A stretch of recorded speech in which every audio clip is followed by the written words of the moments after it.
just introduce yourself and tell us which media house you're coming from. Thank you very much.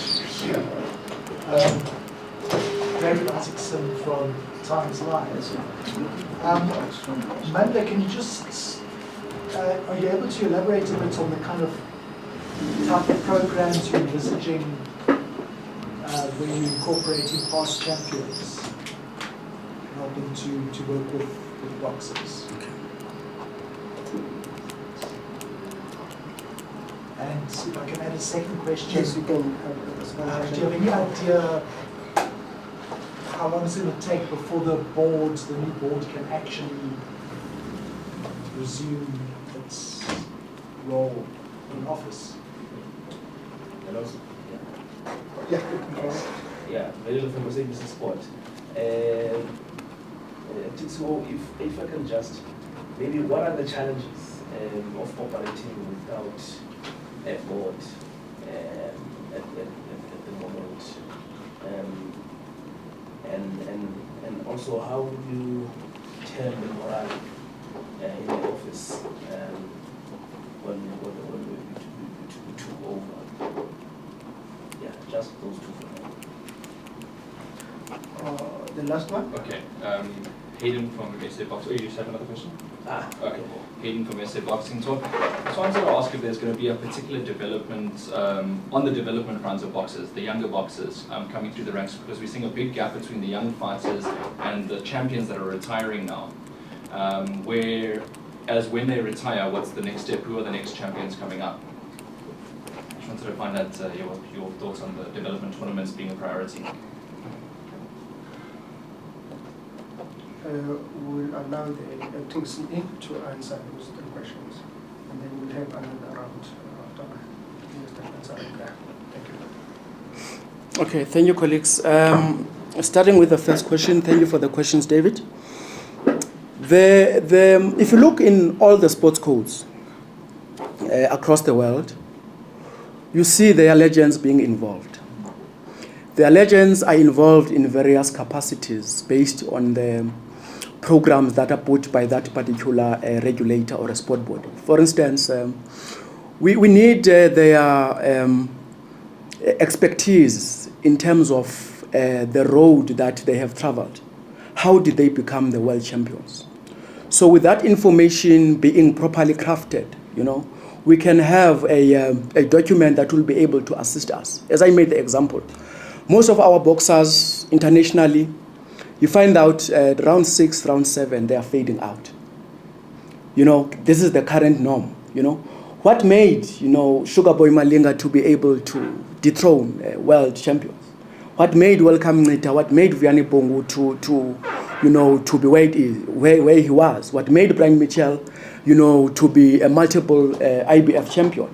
So we need those expertise, because with the current setup, it means that we have a challenge. We need to zoom in and have a scientific study, which will be guided, by scientific, research, being helped by the legends that will be able to give us, their expertise. So the training programs will be part and parcel of the objective of this program, being ambassadors, because these champions are known worldwide, being ambassadors to promote boxing in the country. That will be one role that they will be playing in terms of coming up with a positive image of boxing, across all sectors. Forming part and parcel, of certain committees, because there are committees that are, within the framework of boxing. Those legends must also form part and parcel of those committees and be able to add, value in terms of taking the boxing forward. So in that particular aspect, the legends will be playing that role. Of course, we will still engage further in terms of crafting it to a more solid, plan that will be able to take this boxing forward. It is all about them coming back, bringing hope, bringing positivity, engaging our stakeholders. Because if you talk of IBF in this country, I think we are one of the countries that are producing IBF champions if you look at the history of world championship in the country. The issue of the board, as I saying that the minister is handling that at the moment, and he reassured us that that matter will be handled. Is still a matter that is handled within the legal fraternity. Therefore, at this particular stage, the minister mandated us to make sure that there is continuity in boxing. The administrative components, are continuing, and this is exactly what we are doing. That is why we are here, so that there can be comfort, within the boxing stakeholders, so that they can know that tournaments will continue, programs will continue. There won't be anything that will impede us not to continue because of this particular issue. Moving further to Mr. Mnyandu, as you said that the accounting authority is a key governance component, that is the board. And there are critical board decisions, that will have to be taken. However, as I said, that there are consultations that are currently being done, a legal opinion, in terms of how do we deal, with, challenges that, for instance, decisions that are board related. How can we impede that? There is an issue of an administrator, who might be, appointed. So the minister is still consulting around that, and the boxing fraternity will be informed in terms of the decisions taken. However, the minister made us to be comfortable to say that the matter will be dealt with in the soonest possible way, so that there is stability within the entity. The morale in the office, I must say that I assumed office on the 13th of December after coming back from exile, and I had engagements briefly with the team. I must say that the morale is going to come back. Yes, there are organizational issues, the transition. However, yesterday I had a full day session with management. On Thursday, I'm having a full day session with the entire staff, because we need to change the culture. As I said, the culture is positivity. The culture is responsiveness to the stakeholders. Remember, Boxing SA is an entity that is of service. We are servicing our stakeholders. There should be no phone calls that are not being answered. There should be no emails that are not being responded to. There should be no queries that are not being responded to. That's the culture. We talk about excellence, we talk about positivity, and that is what we are talking about moving forward. Therefore, so far, the vision has been welcomed, the new way of doing things have been welcomed, and I believe that we will be able to fine-tune that together with our stakeholders, who are the licensees, everyone that is working with us, so that they can understand that what are the expectations moving forward. The development of champions, Hayden, as I said on my press release, there is development, there is intermediary, there is elite. There has to be some form of interlinkage in those three categories. As I said, that we can't have boxers who sign up for a license in April. They will only fight in December, and one fight a year. That is an anomaly. Therefore, we must have a development program, as we've already started with the provincial championship development programs, which worked very well in the Eastern Cape in terms of that activity, of which it is not enough. Engaging with other government departments and have a consolidated program that will guarantee that at a development level, at least our boxers, a year, they are guaranteed to fight for 6 times, minimum, because it's 4 rounders, 6 rounders. Therefore, without that program, we'll have this problem that will be able to not give us the quality that we need, at the elite level.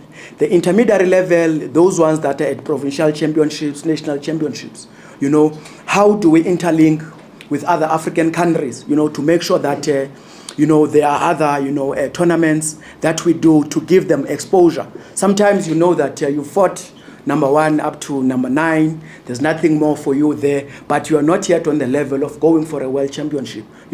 With our African counterparts and other countries, what program can you come up with? And I must say upfront that already those discussions have started. Next week, we will be engaging with the Tanzanian Commission to start those particular discussions, so that we can have a unified way of doing things, as a continent, because that's where it needs to start: provincial, national, continental, international, and the world.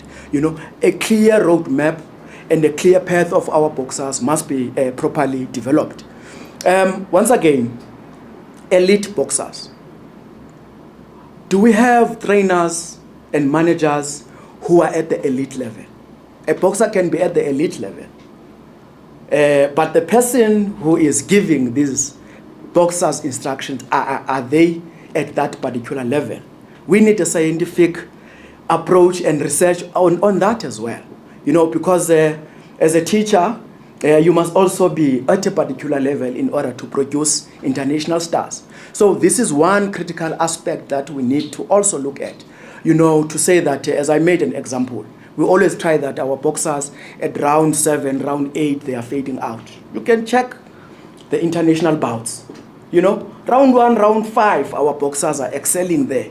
Come round 6, the tempo is going down. What is it that we are not doing right? Junior fly versus another junior fly. But our South African junior fly and Mexican junior fly, in terms of strength and power, you see that there is that difference.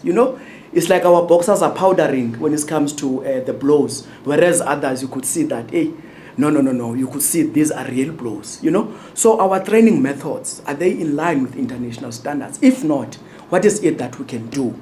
Therefore, relations with other training camps, abroad that we can work with so that we can equip our training models. Lastly, on this one, infrastructure. Go to our gyms. 1 punching bag, 4 pair of gloves. It's not even sparring gloves. 2 skipping ropes. Then that's it. There's no ring. We can't be talking international standards, So we need sponsors to come on board. We need government to assist us. We need investors to assist us in terms of infrastructure developmental program, where we'll know that at least in each area, there is a gym or a gymnasium that is of an international standard. So that if a boxer is coming from KZN going for international championships, that boxer will be able to use that particular facility. Therefore, progressively, we need to make sure that all our gyms are properly equipped, And we've done the study already in terms of rands and cents. It's one thing that we just need to package, go out to the public, go out to the sponsors, go out to the investors so that they can come on board, Because it's one critical area, colleagues, to say that we can't be forever dependent on government. And if you look on the role that boxing plays, if you do the analysis of where boxers come from, it produces millionaires if it's properly managed. So that's the thinking that we need to look at. However, systematically, we need to make sure that all these programs, they fuse together and be able to categorize them for intermediate, program that we can do. We can do long-term programs. However, we need to move with speed without compromising quality in whatever that we are doing. Thank you very much, Acting CEO. We'll have the second bites of questions. I'll start with you to start. Okay, Ali Mali, Power FM. CEO, just wanted someone who has covered boxing for some time. On your agenda, how important is the issue of making sure that you have a working relationship with the open boxing Sanabo? Because we've seen a decline in terms of boxers at international stage in open boxing. You mentioned Commonwealth Games, Olympics, we've seen a decline. So how important is that on your agenda? And also, just to catch up in terms of sanctioning, do we have any tournament sanctioned when there is this dispute with the board? Can we, because we've seen boxers being active outside the country, in the continent and overseas, but can we expect anything local? Is there anything that has been sanctioned? Okay. We'll give another hand. Sure. Okay. You can go on. Yeah, I'm Malibongo Tito from City Press. My question is on the point of boxers being the highest financial beneficiaries. So my question is, are you as BSA are you going to, how are you going to do it? Are you going to have a standard for the pairs for the boxers that they will be paid? For instance, we've been seeing, especially the development, the boxers on the development stage for rounders, they've been paid 1,000 rand for a round for quite some time. Are we going to see any improvement there? Yeah, can you go ahead? Okay, my name is Tabiso from SABC. My other question was similar to Bido here. There's been talk from boxers and managers saying, firstly, welcome back. I think your reappointment has been well received because of your track record. But there's been concerns that the SA belt doesn't hold value anymore. We've had Colin also come out saying that his boxers are not going to fight for the SA title. Boxers are saying that the SA champions, they don't even have a belt to show for it, and maybe financially it's not worth it also. Is that a concern for you, and how do you plan to turn that around? And then I also just want to ask, with the court case going on, with the promoters, when they release a statement, they seem to question your reappointment, even though when you look at the court papers, there's nothing that questions your reappointment from the court, but they seem to suggest that it shouldn't have been made. Obviously, we're not legal experts, and you would have taken legal advice. What does that legal advice say that you are able to continue with your job, and have they been in touch with you, this Promoters Association?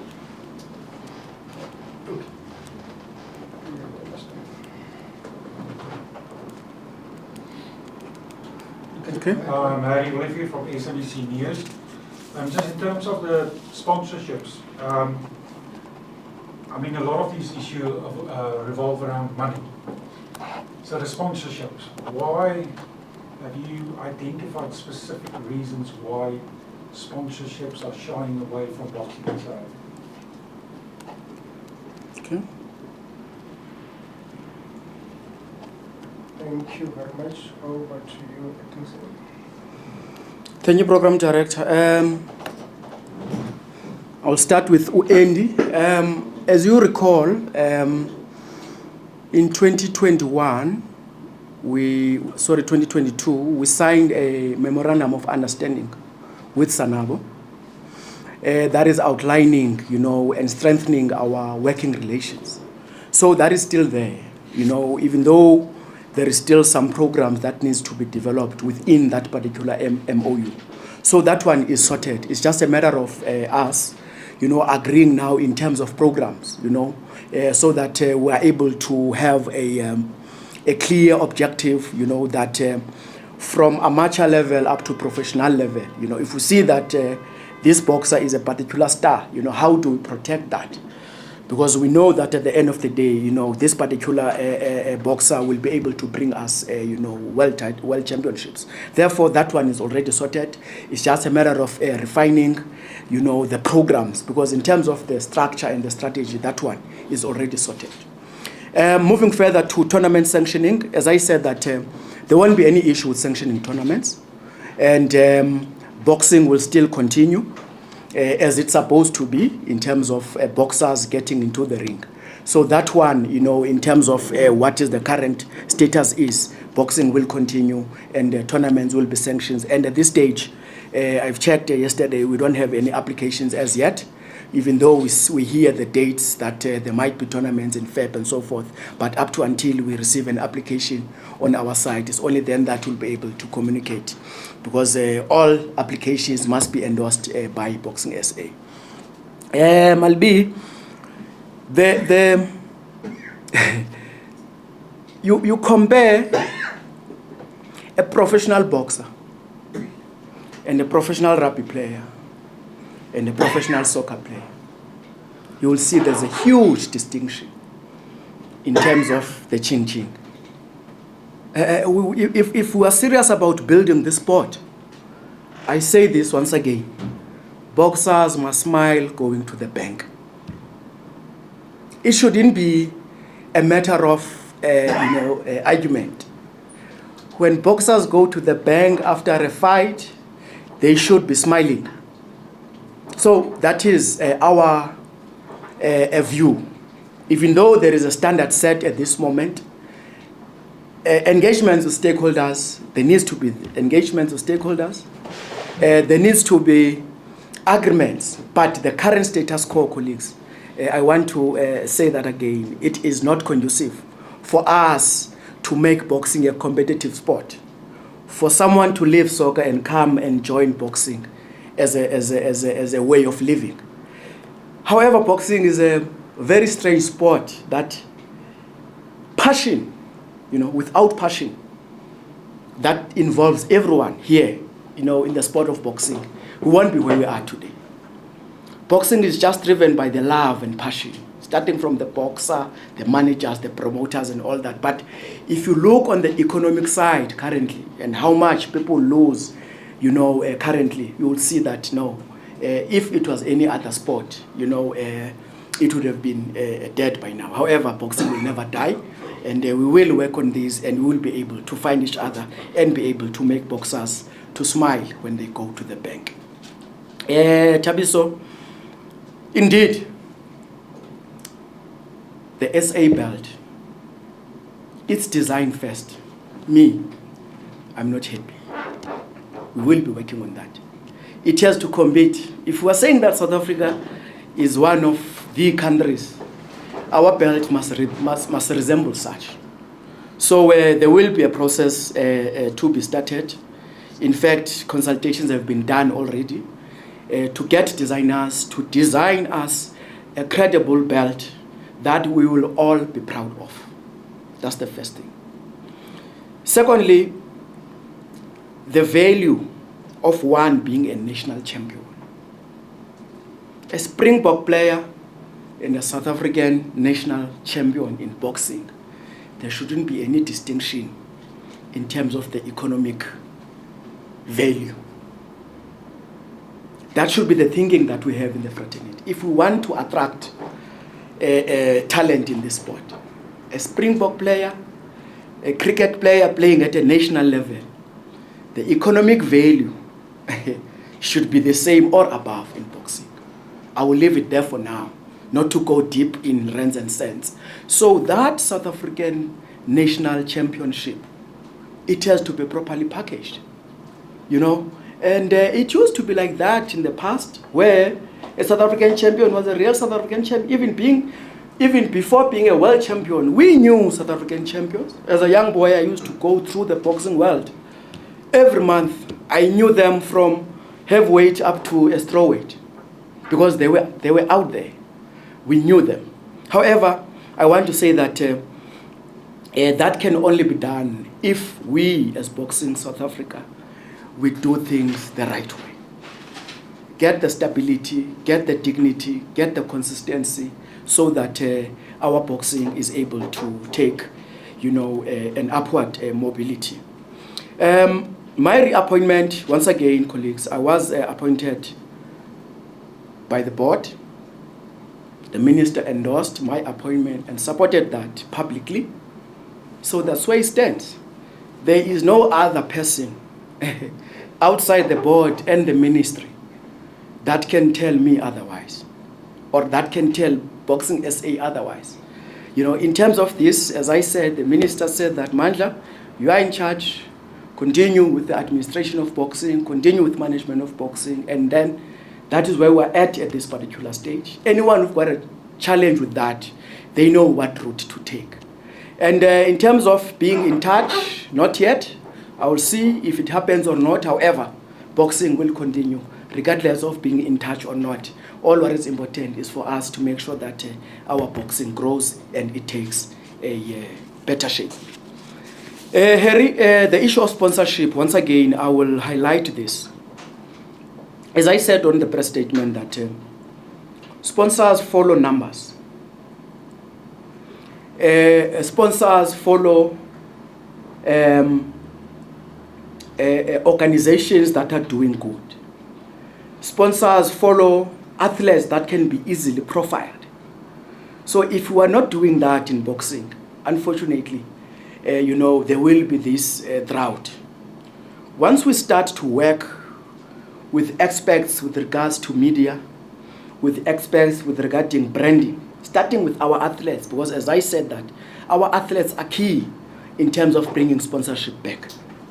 We can have a run boxing South Africa entity, but if our athletes are not doing what is expected in the ring, unfortunately, we won't get numbers. So that's where it needs to start. You know, make sure that our athletes are properly developed, you know, in terms of what they are supposed to do in the ring. Our athletes are properly developed in terms of how they brand themselves, in able to resonate what we want to achieve. So that's the first thing that we need to do. Set the basis first, you know, to make sure that boxing is attractive. Remember now, there are a lot of activities apart from sport and entertainment that are competing, you know, with sports. And there is fluidity in terms of where the public can go. So if we don't up our game, ladies and gentlemen, we will find ourselves to where we are. So if there is stability, there is standardization of what we do, you know, as a ticket buyer, that is the public, a fan, when you go to a particular tournament, even if it's a development tournament, you are guaranteed entertainment. With that, sponsors will be starting to creep in. And again, what programs are we coming up with? Remember, broadcasters and sponsors, they also want continuity. You have a tournament in January, you wait, have another tournament in April, you wait, have another tournament in June. I don't think there is any sponsor that will be interested in that, you know, in a form of making sure that there is continuity. Hence, I was saying that we need to come up with a clear program that will make sure that there is activity within. 17 weight divisions, 17 championships, national champions must, in terms of the law, not defend less than 2, maximum 4, even and above. If you can stick to that, you are guaranteed 17, you multiply that by 4. You get 52 tournaments in a year. 52 tournaments in a year is guaranteed that every weekend there is a national championship. Simple as that. You know, package that in a clear way, go to broadcasters, have an agreement with broadcasters that say that every Saturday, every Friday, or every Sunday, we are guaranteeing you a national championship bout, coupled with other interesting bout, women in development, women in boxing, you know, bouts. Package that in a very attractive way and be able, you know, to present that to our broadcasters. Automatically sponsors will come because they are guaranteed a certain number of hours in a particular weekend. Of course, you know, there are magazine programs that are playing. Then it means that everyone, you know, is getting what is due to them. Thank you very much. I think we have the last bite of questions before we can close the press conference. So we'll take. Okay. Hayden from Mr. Boxing Talk again. I just wanted to, you know, follow up with that same original question that I had. Boxers get to that intermediate level and then, you know, sometimes don't make it to elite level, and they often, as an example, going to Russia, and we are taking loss after loss after loss going there. What sort of preventative measures can you put in place to, you know, make it lucrative to maybe fight at home instead of, you know, having to forcibly go to another country and take a risky fight, which is often not in our odds, in our favor?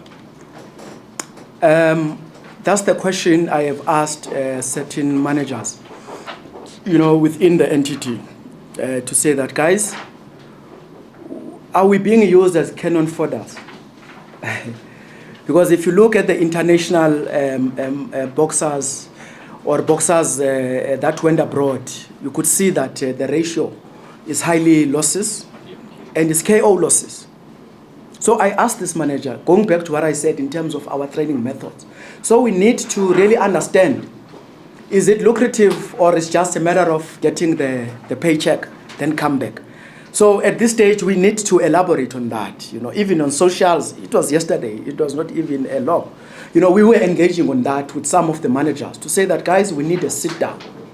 We need a sit down that will be able to allow us to engage on this particular question that Hayden, you are raising, so that we're able to come up with a clear, you know, a program that will be able to assist, because that is affecting our boxers' records.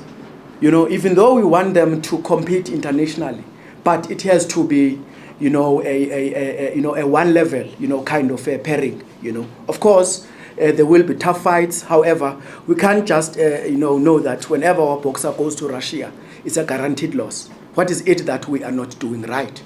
What is this that Russian boxing is doing? And if you look at South Africa versus Russia in terms of the global standing in boxing, it will give you a different picture. So at this stage, there will be a lot of engagements. Hence, I'm saying that we are calling upon, boxing experts who've been exposed in international, boxing to advise us, because at the end of the day, we will allow our boxers to go abroad and come back with losses, and that will be detrimental in their career. Thank you very much, Acting CEO. I think that's the end of our press conference. If there are any questions, I think you'll have one-on-ones with the Acting CEO. Thank you very much for coming. Okay. Yeah, just one last bite for me, Zwei. If you can send the briefing on all of them, even if it's on WhatsApp, so that they can have it on a soft copy. It will be easy for them to do that. Once again, colleagues, I want to thank you for really, because I would say that this is a positive response. I'm really, really appreciating that you are all here. We will be calling a meeting, not a press conference, because I want us to have a cordial relationship. Boxing South Africa and the media, because we are nothing without you.